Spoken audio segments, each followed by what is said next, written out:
Olha só, em 1789, século XVIII, a população, as camadas populares na França iniciaram um processo revolucionário que transformou as estruturas políticas e sociais do país e também influenciou todo o Ocidente. É sobre isso que a gente vai falar agora. Nesse podcast, a gente vai procurar entender pelo menos o básico sobre a Revolução Francesa. Vamos lá?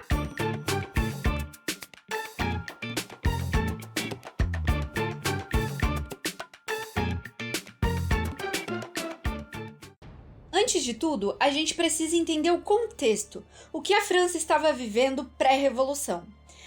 E esse período aí, pré-revolução, a gente chama de Antigo Regime. Ok, a gente pode começar dizendo que a França era uma monarquia absolutista. Na época, final do século XVIII, o rei Luís XVI concentrava todo o poder do Estado nas suas mãos. O poder ainda se baseava naquela teoria do direito divino dos reis. E a sociedade ainda tinha bases feudais, era dividida em 3 ordens e era uma sociedade estamental. Era dividida em primeiro, segundo e terceiro estado. O primeiro era o clero, o segundo era a nobreza e o terceiro era composto pelos camponeses, operários, burgueses e tudo mais. O terceiro estado, galera, correspondia a mais de 95% da população da França. E além de pagar muitos impostos, eles não tinham nenhum privilégio, enquanto os nobres e o clero tinham poder, terras, propriedade, prestígio. Então aqui a gente já percebe que o país vivia em desigualdade social. A maioria da população trabalhava no campo, então a França era um país rural. E aí, devido à baixa produtividade agrícola, seja pelas secas ou pelos problemas nos feudos e o alto número de impostos, as pessoas começaram a passar fome. As pessoas pobres, ou seja, a maioria da população. Com fome e vivendo em condições desiguais e precárias, começou a rolar certa insatisfação. E ainda, os burgueses, pessoal, também estavam insatisfeitos com a monarquia absolutista, que cobrava cada vez mais impostos, deixando o preço cada vez mais caro, sendo que pelos mesmos motivos as pessoas estavam cada vez comprando menos. E o clero e os nobres lá, com tudo do bom e do melhor. Isso gerou uma bola de neve tão grande e fez com que a França entrasse em uma crise econômica, política e social. A sociedade estava muito, mas muito descontente.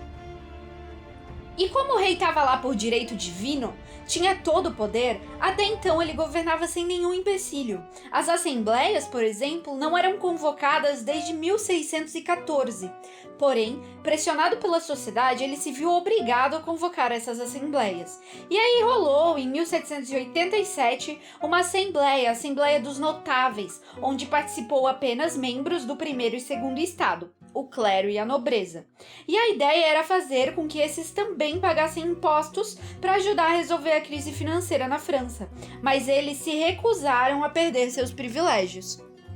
E aí então, ainda na tentativa de aprovar mudanças orçamentárias, o rei convoca a Assembleia dos Estados Gerais, composta por deputados representantes dos 3 estados. Só que eles não chegaram em nenhum acordo. O terceiro estado exigia votação individual, pois a votação tradicional era por estado, ou seja, o clero tinha direito a um voto, os nobres a um voto e o povo, que era o terceiro estado, tinha direito a um voto também. Então, o terceiro estado estava subrepresentado. Era muito desproporcional e a ideia era mudar isso. Então o terceiro estado queria o fim do voto por estado e os votos individuais, o direito a voto individual, e aumentar o número de deputados para aumentar a representatividade. A reação do rei quanto a isso foi tentar dissolver a Assembleia, impedindo a entrada de deputados na sala de sessão. O terceiro estado então se revolta, se reúne e se declara em Assembleia Nacional Constituinte. A intenção era dar à França uma constituição. Enquanto isso, a população, vendo a repressão, a fome e a violência crescerem, começou a se organizar para dar novos rumos à França. Lutaram por conquistas sociais e políticas nas ruas e, em 14 de julho de 1789, uma multidão invadiu e tomou a Bastilha, que era uma fortaleza, uma prisão onde ficavam os inimigos do rei, os presos políticos. A tomada da Bastilha foi o estopim da Revolução.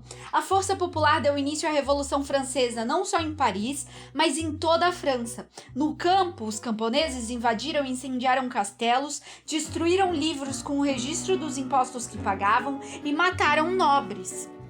A primeira etapa da Revolução Francesa fica conhecida como fase da Assembleia Nacional. A Constituinte ganha forma e a Assembleia dos Estados Gerais aboliu os privilégios feudais. Todos deveriam pagar impostos ou poderiam, se quisessem, ocupar cargos públicos. Todos se tornariam iguais perante a lei. Para isso, foi aprovada a Declaração de Direitos do Homem e do Cidadão, que garantia o direito à propriedade, à segurança e à resistência à opressão. Em 1791, entra em vigor a Constituição da França e se estabelece então uma monarquia constitucional. E é aprovada também a Constituição Civil do Clero, onde eles se tornam funcionários públicos, jurando fidelidade à nação.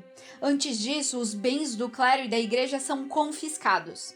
Ainda em 1791, a Assembleia Legislativa substitui a Constituinte, já que a Constituição tinha sido aprovada. E, gente, os deputados nessa Assembleia estavam divididos em diferentes grupos. Os jacobinos e os girondinos eram dois desses grupos. Em 1792, a França entrou em guerra com a Áustria-Prússia. Esses países eram contra-revolucionários a favor do antigo regime e por isso o rei Luís XVI apoiava o conflito. Mas os revolucionários derrotaram os invasores, a família do rei foi presa por traição e ele foi julgado traidor e foi decapitado na guilhotina, outro símbolo da Revolução Francesa. A Assembleia Legislativa, então, é substituída pela Convenção Nacional, ou apenas Convenção, que proclama a República em 22 de setembro de 1792. E aí, depois da morte do rei, os jacobinos assumem o poder. O período jacobino ficou conhecido como Grande Terror. Eles defendiam que eram necessárias medidas drásticas para deter as tropas estrangeiras e atender os anseios, os desejos da população. Então eles fizeram algumas coisas, como expulsaram os girondinos da convenção e prenderam alguns dos seus líderes, suspenderam as liberdades civis e instauraram o Comitê de Salvação Pública e um tribunal revolucionário. Guilhotinaram milhares de pessoas em todo o país, até mesmo revolucionários que divergiam do governo. Um dos seus líderes foi Robespierre.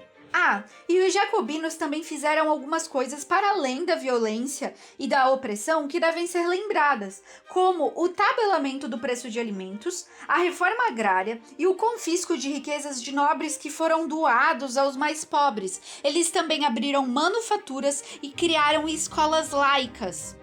Além de outras coisas que talvez explique como eles conseguiram a simpatia da população e conseguiram mobilizar 1 milhão de pessoas para proteger a França de tropas estrangeiras. Porém, com o excesso de terror e repressão, a República Jacobina enfraquece e os girondinos, que representavam a grande burguesia, tomam o poder.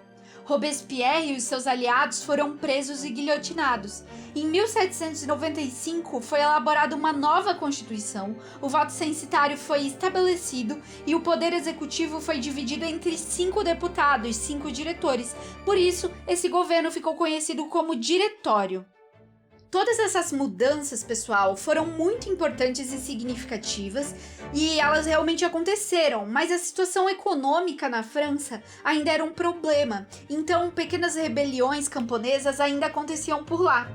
Foi quando a burguesia, com medo do que podia acontecer com as suas propriedades e riquezas, convidaram um jovem general para compor o novo governo.